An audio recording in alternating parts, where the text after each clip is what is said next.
saya. Perkenalkan, saya Wulan Sofia Rahman.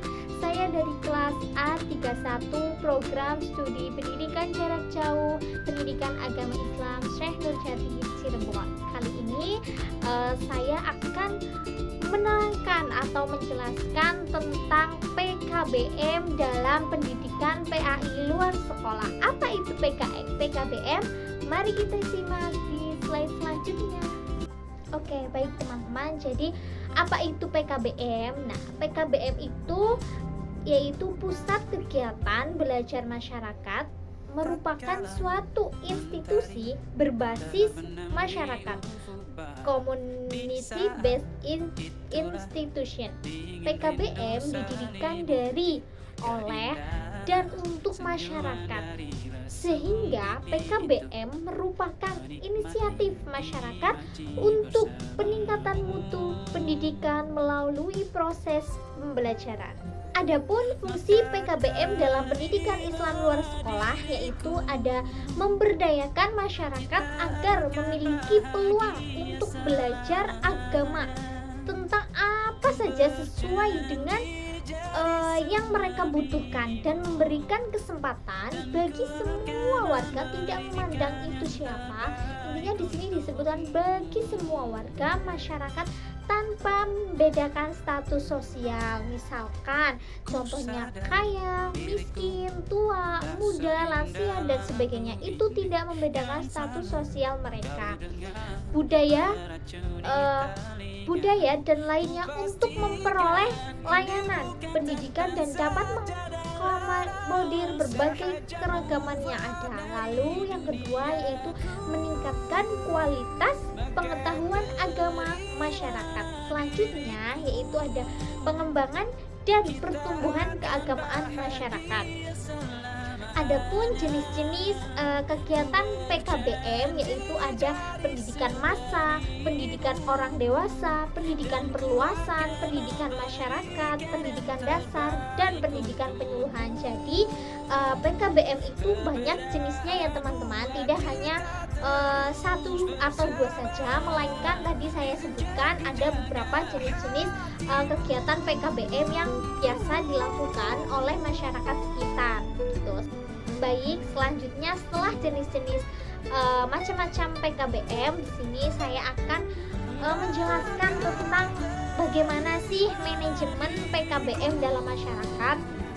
Direktorat Jenderal Pendidikan Nonformal dan Informal tahun 2009 menjelaskan bahwa program yang dilaksanakan oleh PKBM minimal 3 bidang. Nah, di sini disebutkan minimal 3 bidang. Nah, jenis PNF yang berbeda, memiliki perpustakaan, mempunyai silabus setiap jenis program-program. Nah, bagaimana sih untuk mengetahui standar minimal pengelolaan KPKBM itu? Nah, jadi untuk memenuhi standar minimal pengelolaan PKBM, maka diperlukan pengelolaan PKBM yang memiliki kemampuan manajerial dalam mengelola program PKBM dengan baik, dalam upaya terakreditasinya program dan berdampak pada terakreditasinya lembaga PKBM yang dikelolanya.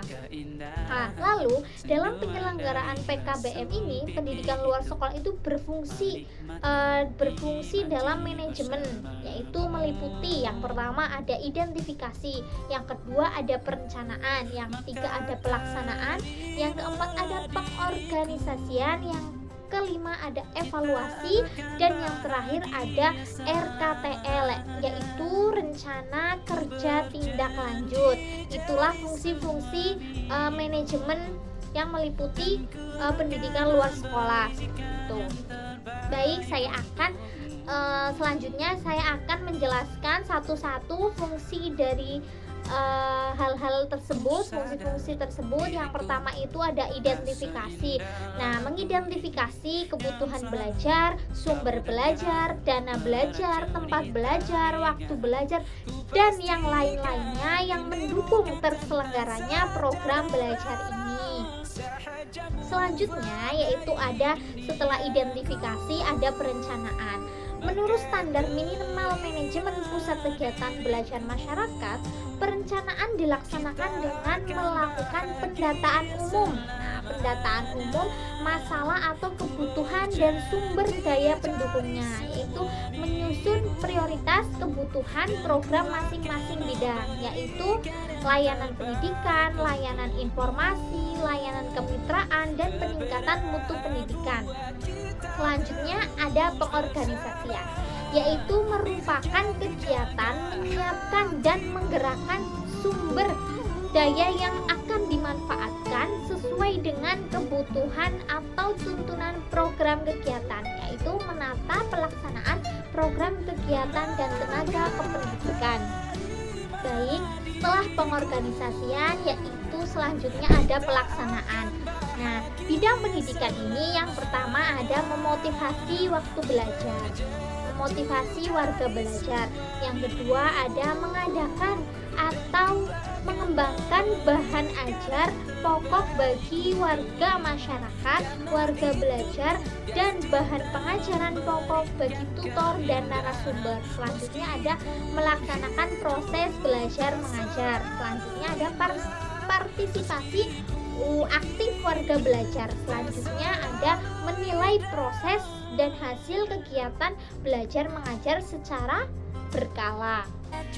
Baik teman-teman, cukup sekian yang dapat saya sampaikan. Kurang lebihnya saya mohon maaf apabila ada kekurangan di materi ini dalam menjelaskan. Saya mohon maaf yang sebesar-besarnya. Billahi fisabilil haq fastabiqul khairat. Wassalamualaikum warahmatullahi wabarakatuh. See you.